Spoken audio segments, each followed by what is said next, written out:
Saya tidak takut, tidak akan tunduk. Sekalipun nyawa harus saya korbankan demi anak saya menuntut keadilan. Seorang ayah asal desa Sukaharja, Teluk Jambe Timur, Edwin Septian, 27 tahun, menuntut keadilan atas kematian bayi pertamanya yang diduga akibat kelalaian penanganan di RSUD Karawang pada Selasa 29 April 2025. Edwin mengaku telah menanti kelahiran anaknya selama 5 tahun, namun harapannya pupus setelah bayinya meninggal usai proses persalinan yang dinilainya lambat dan penuh kejanggalan. Dia juga mempertanyakan ketidaksesuaian data berat badan janin yang berubah-ubah saat pemeriksaan USG. Dari 1.600 gram hingga dinyatakan meninggal dengan berat 1.200 gram. Kita simak video protes dari Bapak Edwin yang dilakukan seminggu setelah kejadian tragis tersebut di depan pintu lobi RSUD Karawang.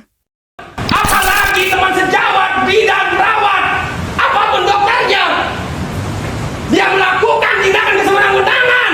Karena apa? Karena saya tidak mampu, teman-teman. Kalau saya orang kaya, saya punya duit, saya akan disembah datang ke sini. Tapi karena saya orang miskin, saya diinjak, dicaci, dimaki. Apa kalian tahu kebobrokannya terjadi pada saya? Anak saya sendiri, buah hati pertama saya. Selama 5 tahun saya menunggu. Akhirnya diambil nyawanya oleh sarang korupsi yang harusnya menjadi pelayan kesehatan. Berapa dana yang digelontorkan oleh pemerintah? Saya bukan orang biasa. Saya tahu sistem yang ada di sini. Saya tahu, saya mengerti seperti apa. Tapi apa yang dilakukan? Akhirnya anak saya meninggal. Kalian digaji oleh negara. Saya makan dipajak, bayar dipajak, sakit pun harus bayar. Setelah sakit dan anak saya meninggal didenda juga oleh BPJS dan RSUD. Apakah kalian tidak merasakan rasa sakitnya?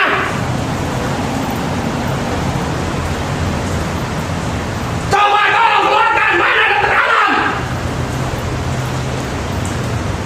Mana, jangan di atas saja kalian turun. Sampaikan pada saya. Malu kalian digaji oleh negara, hanya diam saja seperti monyet. Saya tidak takut, tidak akan tunduk. Sekalipun nyawa harus saya korbankan demi anak saya menuntut keadilan. Saya bukan orang biasa. Saya pastikan kalian akan tidur di jeruji besi.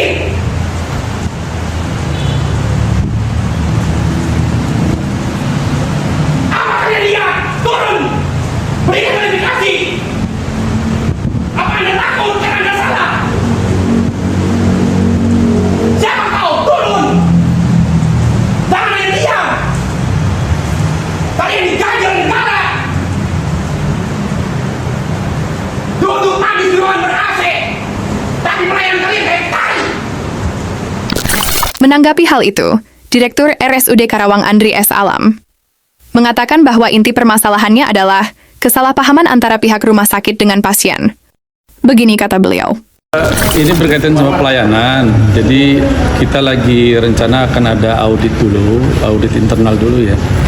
Nanti prinsipnya namanya masyarakat ya, pasti ada keluhan sama kita wajib. Itu kita wajib kita layani semuanya.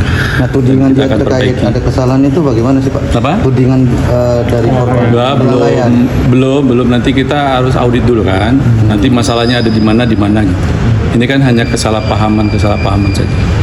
Gitu. Nanti kalau urusan medisnya nanti dilihat dulu.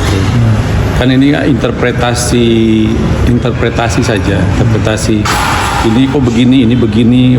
Menurut dia begini, saya begini. Nanti dari medis nanti dijelaskan. Saya udah bilang nanti 1 minggu kita lihat setelah hasil ini. Nanti minggu depan kita jelaskan. Itu sejak kapan sih Pak? Kenapa? Kejadiannya itu kan Baru kemarin.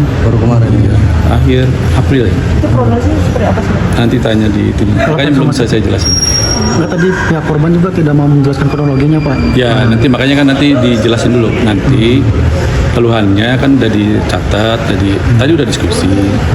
Kemarin juga udah diskusi, jadi biar nggak kelihatan. Kayaknya harus jelas. Salah satu tuntutannya apa sih Pak yang ingin dia ketahui itu? Pengen ketemu sama tenaga medis, tenaga kesehatan yang menangani. Itu salah satu tuntutannya. Apakah ada kesalahan medis atau ada kelambatan atau sebenarnya Pak? Ya makanya interpretasinya aja. Interpretasi gitu. Ya kayak interpretasinya aja. Oh ini begini gitu. Oh hasil USG begini, kenapa hasilnya begini? Kalau pada akhirnya nanti korban melaporkan ke polisi Pak? Itu kan hak. Jadi bagaimana menurut kalian? Tulis pendapat kalian di kolom komentar. Terima kasih. Anak saya meninggal karena kelalaian dari pelayanan RSUD Kabupaten Karawang. Itu tidak lebih. Kronologinya seperti apa? Ya kelalaiannya kalau kronologinya kan panjang, tidak bisa harus saya ceritakan hari ini. Nanti kalian kalau misalkan memang mau tahu kronologinya seperti apa, nanti ketika pada berdebat anjing turun, karak kurang ceritakan kronologinya. Pokoknya intinya karena kelalaian, anak saya meninggal karena saya pakai BPJS kelas 2. Jadi saya diperlakukan secara tidak manusiawi. Udah gitu cukup, jelas. Kejadiannya kapan? Kejadiannya hari Selasa. Tidak manusiawinya seperti apa tuh Pak? Ya itu anak saya meninggal Pak. Kalau misalkan manusiawi, anak saya tidak mungkin meninggal. Sudah jelas. Gitu. Dari mulai dirawat di sini sampai meninggal berapa hari ya? 3 jam doang Pak, anak saya meninggal. Sempat ada penanganan medis tuh? Penanganan, ya kalau penanganan medis gini Pak. Jurnal saya baca semua, 12 jurnal saya baca, saya juga orang kesehatan. Dan dokter Alam pun mengakui memang benar bisa ditolong kejadian itu.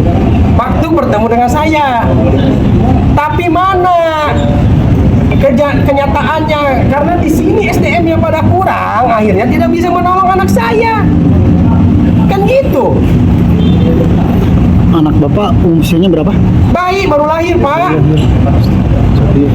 Sempat Hidup 3 jam doang karena harusnya tidak meninggal. Kalau misalkan pelayanannya dari pertama penanganannya itu sudah tepat, protap dan SOP-nya itu tidak jelas padahal ada WHO sudah menjelaskan. Saya juga orang kesehatan, istri bidan. Kenapa Putri Pak? Putri. Untuk ibu Bapaknya hanya kesalahan apa? Udah jelas anak saya meninggal karena kesalahan dari rumah sakit. Ya banyak Pak, tadi saya udah bilang saya tidak akan menjelaskan kalau sebelum orang-orang yang di atas para berdebah anjing turun. Udah gitu aja. Kalau untuk ibu B sendiri masih dirawat atau seperti apa? Sudah pulang dan saya juga nih, ingat nih, anak saya kan sudah meninggal juga, tapi masih kena denda juga. Saya demo lagi ke BPJS sendiri, baru tuh hilang dendanya. Kan kurang gila gimana ini negara? Gitu aja Pak. Buset Bapak kayak belanja dipajak, dipajak, karena gaji para berdebah, tapi masih didenda kene wae. Ini negara apa? Penjajah sih.